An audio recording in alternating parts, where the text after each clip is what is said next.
when people think of fashion, I think sometimes one of the last things they think about is equity. Mm-hmm. So why is it so important that we focus on equity in fashion? I think it's important because we all deserve a chance. That's right. But we all don't get the opportunity.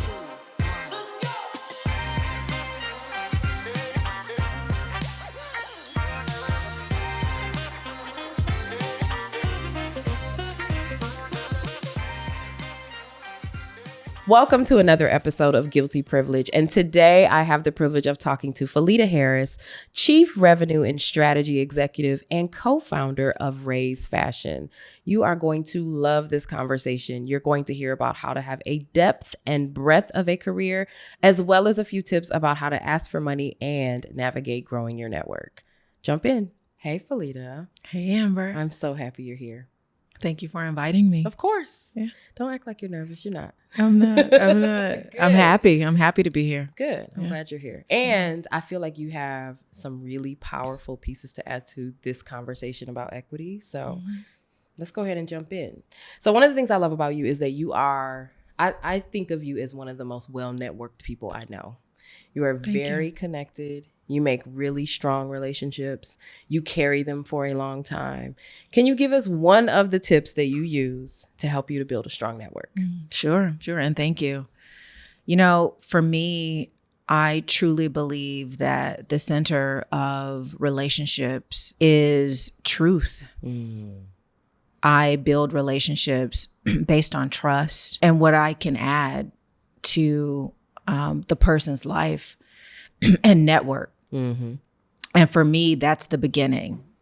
What comes out of that is very organic. Yeah. And so if there's a partnership or a relationship, that's great, but that's a bonus. Yes. If it's mutual, great. But for me, it has to be built on trust and truth. And I think what I've learned over the years is that fosters a great community where there's aligned goals. And that's really what's worked for me. Yeah. Whether it's in the fashion industry, the community that surrounds Kennedy, my daughter, personal relationships like the one that I have with you. Yes. It's really based on that. Yeah. So I love that you brought up Kennedy, and we're going to talk about your role as a mom. I know it's one of the most important parts, but we're going to wait to get to that because I know how you light up when that happens. But I do want to talk about some of the work that you've been leaning into more recently. Like in this portion of your career, you've been more invested in thinking about how you can create more equity in the fashion industry.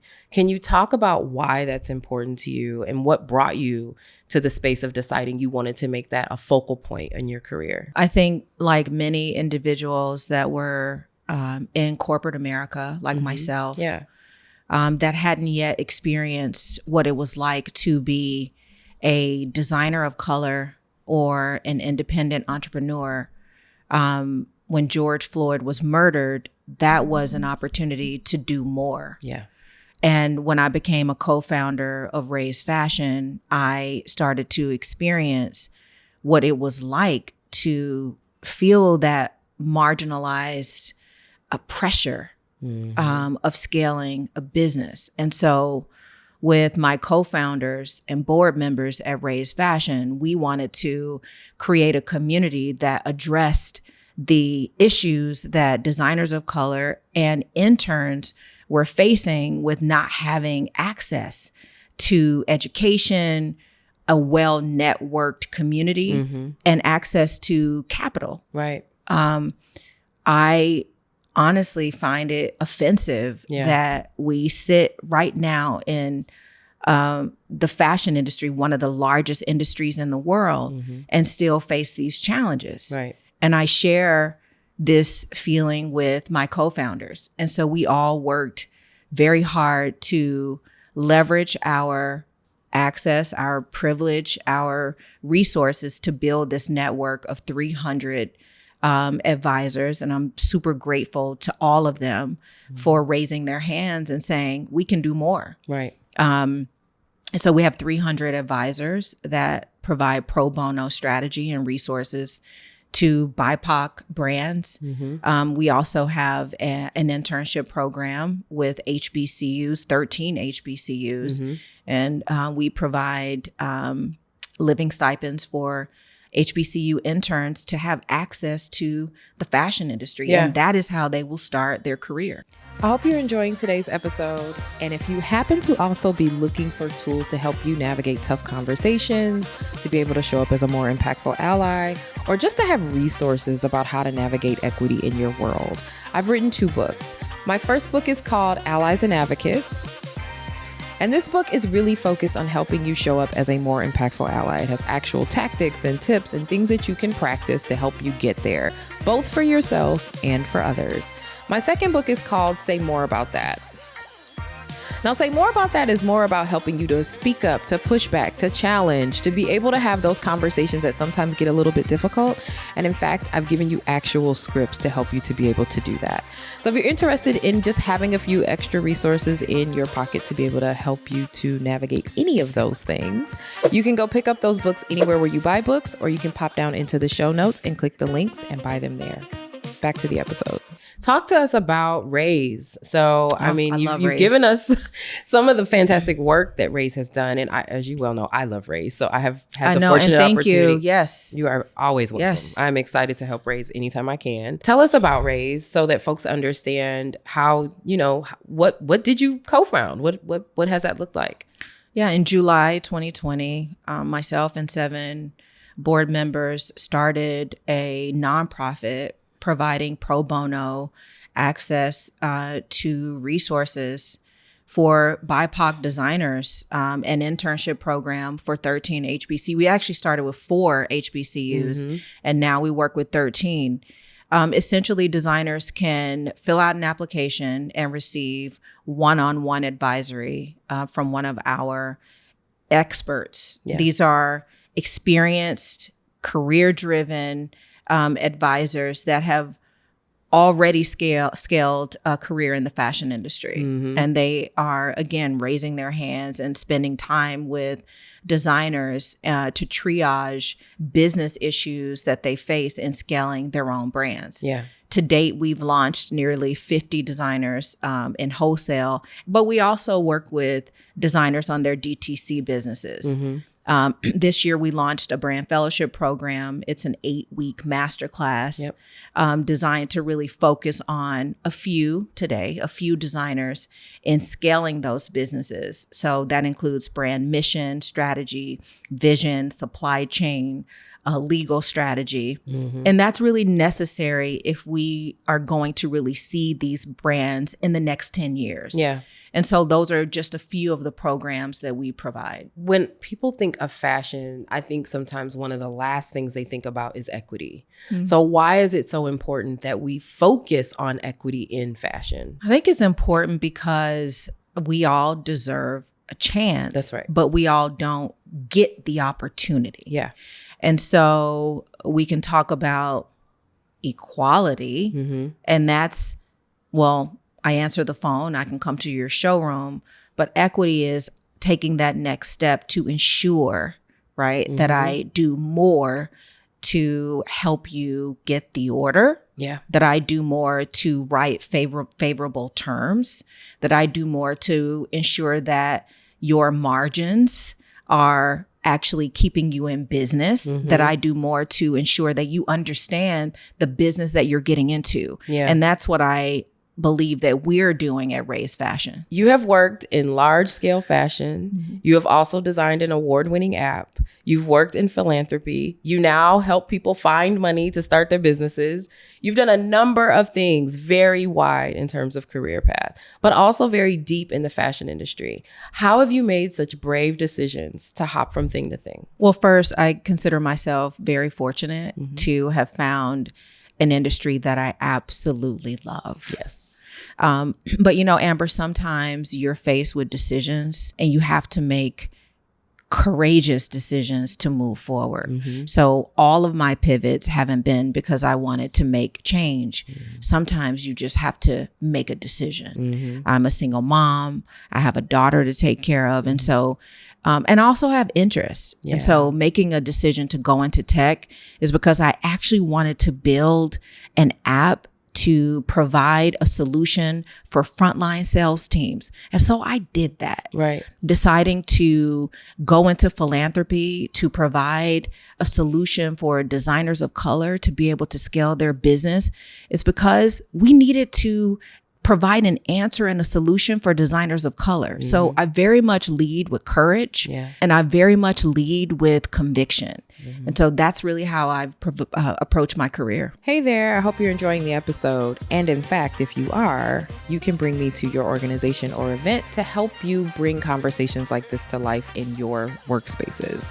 This is something I do for a living. I do coaching, I do training, I do executive consulting, whatever it is that you might need as it relates to trying to figure out how to activate allyship or equity in your space. It's probably something I can support. So if you're interested in how we can work together, you can reach out to me at cabralco.com or pop down into the show notes and click the link, book a discovery call, and we will chat with you soon. Back to the show. I know that one of your most important titles is mom. You mentioned being a single mom. Very proud of it. Yeah. And Kennedy is one of my favorite humans. So and you are one of hers. And you've done a fantastic job with her. Thank you. And that's not just because I'm one of her favorites. But I would love to know, while fashion attracts a lot of female consumers, it doesn't always make space for motherhood. Mm-hmm. How have you navigated being a mom and still having such a decorated career? It's not easy. Yeah. And I think that Kennedy has definitely suffered in some ways by not having enough of me.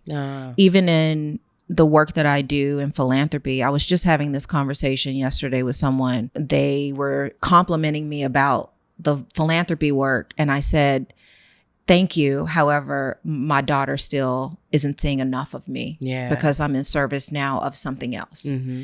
And so as much as I love what I do, and I always have, I do struggle with spending enough time with my daughter, because I have a household, right? I have a family, right? So I don't know that we ever find the balance when you love something as passionately as I do, and I don't do things that I don't love. Yeah, you do not, and you do things really very well. So you give a lot of time. So I thank you. So I do think about Kennedy a lot in the space of how do I balance the career goals and desires that I'm very passionate about with my love and how much I adore her and want her to do well. Yeah. So that's how I navigate it. So I would be inclined to say that being a mom probably makes you better at some things as well. Do you think that's true? I do. Yeah. I do. I would describe you as easily one of the most stylish people I know. In fact, I had to think very critically about what I was going to put on today. Well, you look great. I appreciate that. As do you. I expected nothing less. So how do you define style? What is style for you? It's so personal. And if I'm honest, I am always shocked when people compliment my style. Yes, I never get used to it.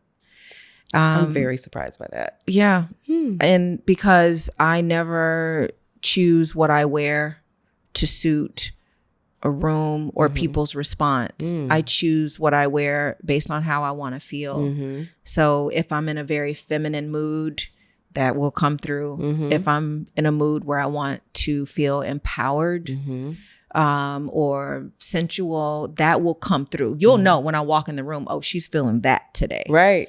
But it's very much informed by my feelings.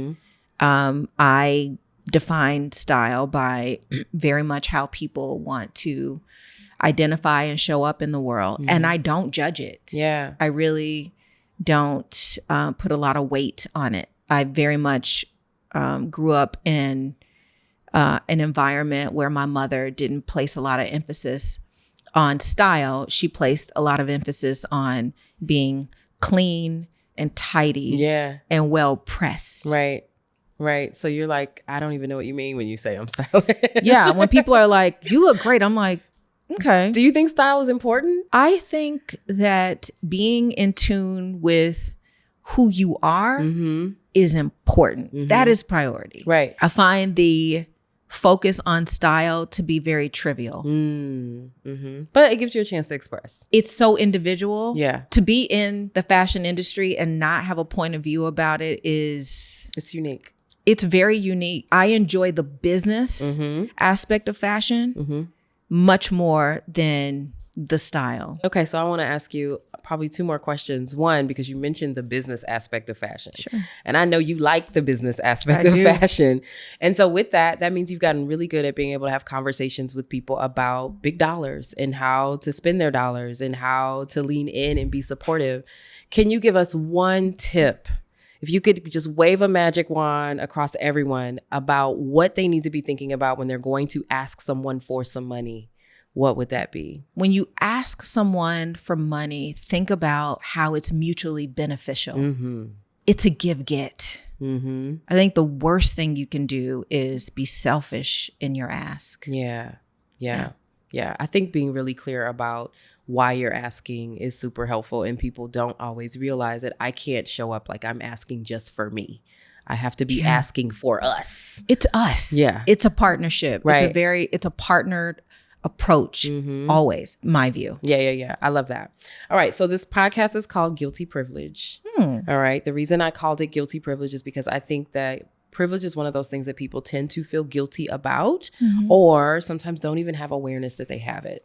And so I wanted to have conversations that highlighted people like ourselves who have privilege and are using it to move things and change lives and all of that, so that people understand that privilege does have a purpose and is really useful. So with that, my last question is, what is one privilege that you refuse to feel guilty about? I refuse to feel guilty about my privilege to help BIPOC people advance their goals in this space. I love that.